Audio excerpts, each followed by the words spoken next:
अभी आप देखिए उधर इंसाफ होता है, थानों में कचहरियों में आप देखें उधर इंसाफ हो रहा है, पुलिस उधर पावरफुल है, पुलिस जो है वो मतलब एक सही काम कर रही है। उधर माफिया का खाना ख़राब करके रख दिया, मिट्टी में मिला दिया पूरे माफिया को, यकीन मानिए। तो योगी जी कहते होते थे कि जो भत्ताखोर हैं, जो गुंडे हैं, जो बदमाश हैं, मट्टी में मिला देंगे। तो आप यकीन कीजिए कि उन्होंने मट्टी में मिला के दिखाया है। और देखिए जो माफिया है, माफिया को माफिया कहना चाहिए, इसमें कौन सी बुरी बात है। पाकिस्तान में माफिया हैं, हम लोग उनके लिए नहीं बोल सकते, हम उनके लिए बात नहीं कर सकते, लेकिन जिन्होंने किया है उन्हें तो हम अच्छा कहेंगे। मोदी जी के बाद अगर कोई लीडर हैं तो वो योगी जी हैं। लेकिन अभी मोदी जी की पर्सनैलिटी को और उनकी एज को देखता हूँ तो 2 टेन्योर या 1 टेन्योर अभी वो पूरा कर सकते हैं। और योगी जी बहुत कम एज में इन्होंने सीट संभाली, कम एज में लोकल लेवल के जो इलेक्शन होते हैं वो 5 बार जीते ही। उसके बाद ये पावर में आने के बाद उन्होंने अपने जो इनका सूबा था उसका नक्शा चेंज किया, गुंडागर्दी उधर से ख़त्म की। आज देखें वो कहाँ से कहाँ पहुँच गए हुए हैं। सलाम नमस्ते सत श्री अकाल, मैं हूं सिद्रा। हेडलाइंस नेटवर्क के साथ इस वक्त हम मौजूद हैं पाकिस्तान के शहर जिंदा दिलाने लाहौर में। आज हम एक ऐसी पर्सनालिटी, एक ऐसी शख्सियत से मिलने जा रहे हैं, कह लें कि जो कि नरेंद्र मोदी जी के सबसे बड़े फ़ैन माने जाते हैं, सबसे बड़े कह लें कि फ़ैन ही माने जाते हैं। और आज जो हमसे सवाल करने वाले हैं, हम योगी आदित्य के बारे में करने वाले हैं कि वो जो उत्तर प्रदेश के सीएम हैं उनके बारे में उनके क्या ख्यालात हैं। तो आइए चलिए उनसे बात करते हैं। जी तो नाजरीन, हमारे साथ मौजूद हैं आबिद अली भाई, जिनको हमने बहुत मुश्किलों से ढूंढा और आखिरकार हमें मिल गए हैं। हमारी कोशिशें कह लें कि कामयाब हो चुकी हैं और आज इनसे मिलकर हमें काफ़ी खुशी हुई है। मैं तो मिल चुकी हूँ, आपको भी इंट्रोड्यूस करवा देती हूँ। अस्सलाम वालेकुम। जी वालेकुम अस्सलाम। आबिद अली कैसे हैं आप? अल्हम्दुलिल्लाह ज़बरदस्त। माशाल्लाह, ये तो बहुत अच्छी बात है कि आप बहुत ज़बरदस्त हैं। सवाल शुरू करने से पहले मैं आपसे ये पूछना चाहूँगी कि योगी जी, उनको तो आप जानते होंगे। जी उन्हें कौन नहीं जानता, मट्टी में मिला देंगे, वो तो समझ लें बहुत बड़े लोग हैं और बड़े ताकतवर लीडर हैं, तो उन्हें तो ज़रूर जानते हैं हम लोग। चले, योगी जी की अगर बात करें तो उत्तर प्रदेश के सीएम हैं, वहाँ पर बहुत ज़्यादा कह लें कि खिदमात अंजाम ये दे रहे हैं और 2017 से इन्होंने कह लें कि ये खिदमात अंजाम देना शुरू की हैं। क्या कहना चाहते हैं उनकी पर्सनैलिटी के बारे में, उनकी शख्सियत के बारे में? जी सबसे पहले तो मैडम मैं आपको ये बताना चाहूँगा कि उनका नाम जो रियल नेम जो है उनका वो अजय है। अजय के आगे कुछ चलता है वो मुझे आता नहीं है। तो बेसिकली वो एक ताकतवर लीडर हुए हैं और ताकतवर इस किस्म के लीडरों के कहते हैं कि जिसके हाथ में ताकत हो ना और वो अपनी ताकत को यूज़ ना करे, असल ताकतवर वो होता है। तो वो आज से तकरीबन 9 साल या 10 साल हो गए हैं वो अपनी पावर में हैं। उन्होंने अपनी पावर को उस तरीके से यूज़ नहीं किया। हाँ यूज़ किया उन्होंने पावर, लेकिन उस जगह पे यूज़ किया है कि जहाँ पे यूज़ करनी चाहिए पावर। अभी देखिए जिस जगह के वो सीएम हैं वो हमारे पाकिस्तान से ज़्यादा आबादी है उस जगह पे, मतलब हमारे पाकिस्तान जितना वो एक सूबा है इंडिया का। हमारी कहने की ऑलमोस्ट 24 करोड़ आबादी करीब है, उनकी 23 करोड़ आबादी है उत्तर प्रदेश की। मतलब कि पाकिस्तान की कुल आबादी वहाँ पर मौजूद है। अगर देखा जाए तो वहाँ के जो सीएम योगी आदित्यनाथ की हम लोग बात करें, वो बहुत ही काबिल लीडर है वहाँ पर और कह लेंगे एक गरीब घराने से उठकर आए हैं। जी बिल्कुल गरीब घराने से हैं और अभी भी आम पर्सनैलिटी है उनकी। वो आप देखिए वो गाय के साथ और जानवरों के साथ टाइम स्पेंड करते हैं, मतलब वो किसी और किस्म के लोग हैं। देखिए मैडम होता क्या है, हमारा एक चपड़ासी होता है ना वज़ीर आज़म का या किसी MP MNA का चपड़ासी होता है तो वो भी अमीर होता है, मतलब उसके पास भी अच्छी गाड़ी होती है, अच्छा सिलसिला होता है, उसका भी नाम चलता है, उसकी भी बात चलती है कि उसके नाम से भी काम लोग करवा लेते हैं। इंडिया की तरक्की का राज मैडम यही है कि एक आम आदमी को वो पावर में लेके आते हैं। और एक आम आदमी देखिए जब उसकी ख्वाहिशात ही नहीं होंगे आम आदमी की कि मैंने लंदन में महल नहीं बनाने, मैंने करोड़पति नहीं बनना, तो वो आम इंसान के दिलों में फिर राज करते हैं वो लोग। तो योगी जी की क्वालिटी ये है मैडम, देखिए जिस जगह के वो सीएम हैं, जहाँ उन्होंने 8-9 साल गुजारे हैं, उससे पहले उस जगह के हालात देखिए, उस सूबे के, उस शहर के, उस जगह के आप हालात देखिए। उधर माफियाज बहुत ज़्यादा, मैं बताता हूँ, उधर बेसिकली माफिया लोग थे, जिसे भाई लोग कहते हैं, गुंडे लोग कहते हैं, बदमाश जिन्हें कहा जाता है। उन्होंने क्या किया, सबसे पहले अपने अदारों को मजबूत किया। अदारे क्या होते हैं, जैसे पुलिस हो गई, जो भी सिक्योरिटी के अदारे होते हैं, करप्शन के, जहाँ पे करप्शन बहुत ज़्यादा हो रही है, उन अदारों को उन्होंने मजबूत किया, पावरफुल बनाया, उन्होंने आम आदमी को पावरफुल बनाया उधर। अभी आप देखिए उधर इंसाफ होता है, थानों में कचहरियों में आप देखें उधर इंसाफ हो रहा है, पुलिस उधर पावरफुल है, पुलिस जो है वो मतलब एक सही काम कर रही है। उधर माफिया का खाना ख़राब करके रख दिया, मिट्टी में मिला दिया पूरे माफिया को, यकीन मानिए। तो योगी जी कहते होते थे कि जो भत्ताखोर हैं, जो गुंडे हैं, जो बदमाश हैं, मट्टी में मिला देंगे। तो आप यकीन कीजिए कि उन्होंने मट्टी में मिला के दिखाया है। और देखिए जो माफिया है, माफिया को माफिया कहना चाहिए, इसमें कौन सी बुरी बात है। पाकिस्तान में माफिया हैं, हम लोग उनके लिए नहीं बोल सकते, हम उनके लिए बात नहीं कर सकते, लेकिन जिन्होंने किया है उन्हें तो हम अच्छा कहेंगे। और योगी जी की क्लास, आप यकीन कीजिए कि मैं ये सोचता था कि मोदी जी के बाद अगर कोई लीडर हैं तो वो योगी जी हैं। लेकिन अभी मोदी जी की पर्सनैलिटी को और उनकी एज को देखता हूँ तो 2 टेन्योर या 1 टेन्योर अभी वो पूरा कर सकते हैं। और योगी जी बहुत कम एज में इन्होंने सीट संभाली। कम एज में लोकल लेवल के जो इलेक्शन होते हैं वो 5 बार जीते ही।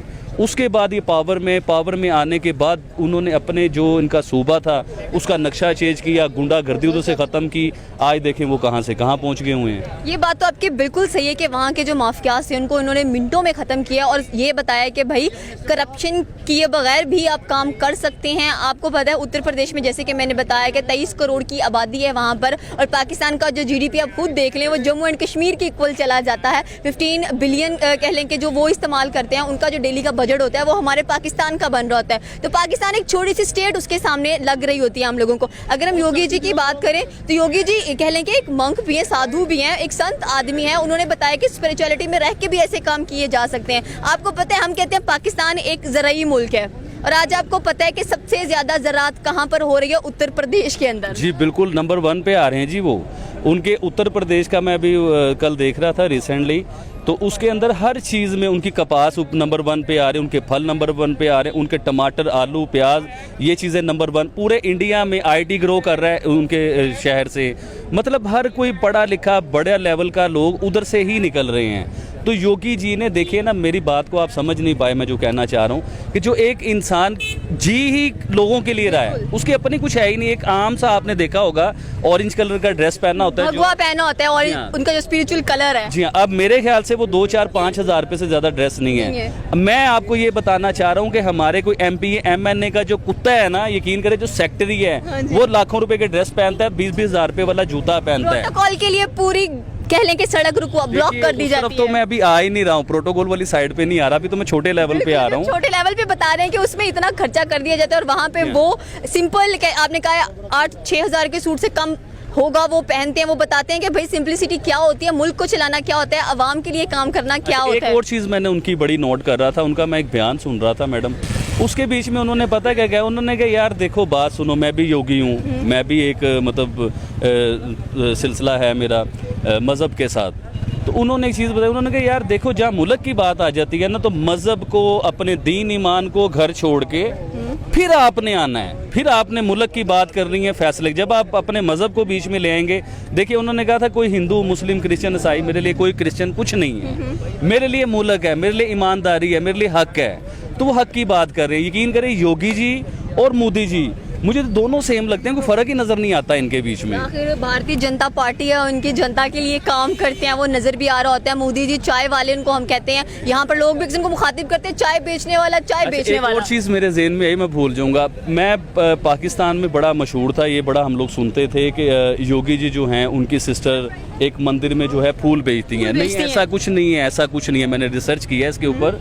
देखिए वो एक आम जिंदगी गुजार रही हैं, लेकिन फूल शूल वाला ऐसा सिलसिला नहीं है, क्योंकि उनकी एक दुकान है छोटी सी, जिसे हम परचून की दुकान कह सकते हैं, जनरल स्टोर कह सकते हैं, और जिसके ऊपर एक टीन की छत है, यानी कि लेंटर भी नहीं है। अब आप ये बताइए मुझे, योगी जी CM है और पावर में उन्हें 2 टेन्योर मुकम्मल होने वाले हैं, उनकी फैमिली कैसे ज़िंदगी गुजार रही है? इस ऐसे मुल्क, ऐसे देश, ऐसे लोग तरक्की करते हैं, ऐसे लोग कामयाब होते हैं। तो उन्होंने कामयाब होकर दिखा तो दिया। इंडिया पूरी दुनिया में आज चांद पे इंडिया है, पूरी दुनिया में इंडिया का नाम है। कनाडा इतना पावरफुल स्ट्रॉन्ग मुल्क जो है कनाडा, आज इंडिया के आगे सस्पेंड कर दिए, इंडिया के आगे घुटने टेक दिए उन्होंने। यकीन कीजिए कि उन्हें समझ ही नहीं आ रहा कि हम कर क्या बैठे, इंडिया को छेड़ क्यों दिया हम लोगों ने। तो जब आप किसी को नजायज़ छेड़ेंगे तो फिर आपके साथ ये होगा। तो एक उन्हें गैरतमंद बनाने में किरदार है मैडम। 2017 में अगर पॉवर्टी की, गुर्बत की बात की जाए तो उत्तर प्रदेश में 17% गुर्बत थी। अगर आज 2023 की बात की जाए तो 6% गुर्बत है वहाँ पर। इंडिया में जितने भी सूबे हैं जितने भी राज हैं, जिसे राज कहते हैं ये लोग, जितने भी राज हैं, सबसे नंबर 1 पे तरक्की में, गुर्बत ख़त्म करने में, लोगों के काम करने में, गरीब को फ्री राशन देने में, गरीब का फ़ायदा करने में, गरीब को कारोबार करवाने में योगी जी का बहुत बड़ा किरदार है। आप यकीन कीजिए, मोदी जी और योगी जी, इनमें से कोई एक क्लास हमारे नसीब में होती, ऐसी पॉलिसीज़ होती हमारी, आप यकीन कीजिए, तो पाकिस्तान भी आज चांद पे बैठा होता। नवाज शरीफ साहब का मैं एक इंटरव्यू सुन रहा था, तो उसमें वो कह रहे थे जी कि जो इंडिया चांद पे गया ये तो हम लोगों ने जाना था। भी सुना उनकी। देखिए मैडम, ये कैसे झूठे इंटरव्यू देते हैं ये लोग, कैसे ये आवाम को बेवकूफ जलते हैं, बनाते खुश नहीं होते हैं, ऊपर से दोगलापन दिखा के इंटरव्यू में बता देते हैं चांद पर जाना, सूरज पर जाना, जबकि हकीकत में यहाँ पे रोटी खाने के लाले पड़ रहे हैं, आप ये उसको देखिए, प्रोमिनेंट कर रहे हैं। जिस नवाज शरीफ साहब ने 3 बार वज़ीर आज़म बने हैं हमारे मुल्क के, उस टाइम उन्हें याद नहीं आया कि हमने चांद पे जाना है। उस टाइम उन्हें याद नहीं आया कि हमारे मुल्क में गुर्बत ख़त्म करनी है। उस टाइम उन्हें याद नहीं आया कि IMF से हम कर्जे लेंगे तो हमारा मुल्क मज़ीद फंस जाएगा और फंसता जाएगा हमारा मुल्क। आज जब ये मुल्क से भागे हुए हैं, दूर बैठे हुए हैं, लंदन में इनके महल हैं, उधर बैठ के पॉलिटिक्स कर रहे हैं ये लोग, इन लोगों को यकीन करें कभी हमारे मुल्क का ख्याल नहीं आया। इन लोगों को सिर्फ अपनी पड़ी रही है, हमेशा हर टेन्योर में इन्हें अपनी पड़ी रही है कि हमने प्रॉपर्टी कैसे बनानी है, हमने महल कैसे बनाना है, हमने अपने चाचे मामे ताए फूफी को वज़ीर आज़म कैसे, MP MN कैसे बनाना है, वज़ीर कैसे बनाना है। अभी मुझे योगी जी का कोई रिश्तेदार दिखाइए, मुझे मोदी जी का कोई रिश्तेदार दिखाइए जो बैकग्राउंड बिल्कुल पॉलिटिकल नहीं है। मैडम है ही नहीं। वो लोग अपने मुल्क के लिए जीते हैं, अपने लोगों के लिए जीते हैं, अपने लोगों के लिए मरते हैं, उनका कोई ऐसा सिलसिला नहीं। आप इनके घर देख लीजिए निकाल के मैडम जी, देखें जब तक एक आम आदमी पावर में नहीं ना आएगा पाकिस्तान में, जैसे इमरान खान साहब कहते होते थे कि मैं एक आम इंसान को पावर में लेके आऊँगा, लेकिन ऐसा कुछ नहीं हुआ, ना वो कर सके ऐसा। इवन कि उन्होंने तो हमेशा अंगेस्ट जो है ना, कभी इंडिया के अंगेस्ट, कभी अमेरिका के अंगेस्ट, कभी किसके अंगेस्ट जो है वो गुस्से वाले बयान दिए, जिससे हमारे तल्लुकात दूसरी दुनिया में ख़राब होते हैं। देखिए वज़ीर आज़म ऐसा होना चाहिए, मोदी जैसा, जो पूरी दुनिया को लेके चल रहा है। आज देखिए अमेरिका जो दुनिया का सुपर पावर है, वो भी मोदी जी की वजह से चल रहा है। यकीन मानिए, मेरे वर्ड जो है ना देखने में सुनने में अजीब लगते हैं, लेकिन हकीकत है सुपर पावर जब तक है जब इंडिया उसके साथ है। इंडिया उसके साथ, देखिए चाइना उसके खिलाफ है, रूस उसके खिलाफ है, अमेरिका के खिलाफ, इंडिया उसके साथ है, तो वो अभी तक जो है ना स्टेबल है, चल रहा है वो। तो जब इंडिया ने उसके सर पे से हाथ उठा लिया ना, यकीन माने अमेरिका की भी पावर जो है ना वो पावर नहीं रहेगी। ये तो बात आपने बिल्कुल सही की है कि आज जो खुद को अपनी सुपर पावर कंसीडर करता था, अमेरिका कहता था मैं सुपर पावर हूँ, मेरे अलावा कोई नहीं है, ना रशिया बीच में आएगा ना चाइना आएगा, लेकिन आज मोदी जी की सरकार ने, उन्होंने कितना बड़ा कदम उठाया। और आपने देखा होगा क्लिप थी G20 की, जिसमें जो बाइडन थे उन्होंने नरेंद्र मोदी के कंधे पर हाथ रखा हुआ था और बाकी सारे लीडर्स उनको फॉलो कर रहे थे। देखिए मैंने इसके ऊपर G20 के ऊपर प्रॉपर एक शो किया था, मेरे दोस्तों ने, मेरे लोगों ने, मेरी ऑडियंस ने वो शो देखा हुआ है। तो उसमें मैंने ये बताया था कि G20 में पूरी दुनिया की पावरें दिल्ली में मौजूद थी मैडम। ये कोई छोटी बात तो नहीं है कि पूरी दुनिया की सुपर पावरें, जो तरक्की याफ्ता मुल्क हैं, जो दुनिया के फैसले करते हैं जो लोग, वो सब दिल्ली में मौजूद थे। तो इंडिया की क्या क्वालिटी और क्या क्लास बन गई होगी। और आने वाले टाइमों में ये G20 समिट है, पता नहीं क्या क्या कुछ इंडिया के बीच में होना है। अभी रिसेंटली देखें, जो इंडिया साइड कश्मीर है, जिसे हम लोग कहते हैं जी आज़ाद कश्मीर नहीं है वो, आप यकीन कीजिए जेन्युइन तरीके से देखें तो वो आज़ाद कश्मीर है, मुझे ऐसा लगता है। देखें आम आदमी उधर सस्ता आटा ले रहा है, सस्ता पेट्रोल ले रहा है, खुशहाल ज़िंदगी गुजार रहा है। आटा, प्याज, टमाटर, आलू, बिजली, ये ज़रूरियातें ज़िंदगी हैं, इसके बगैर तो ज़िंदगी ही नहीं है। अब देखें क्या नकारा लोग होंगे, क्या वो नाअहल लोग होंगे कि जो 20-20 साल, 30-30 साल हम लोगों को चमड़े रहे। आप भी वोट देती होंगी, मैंने भी वोट दिए होंगे।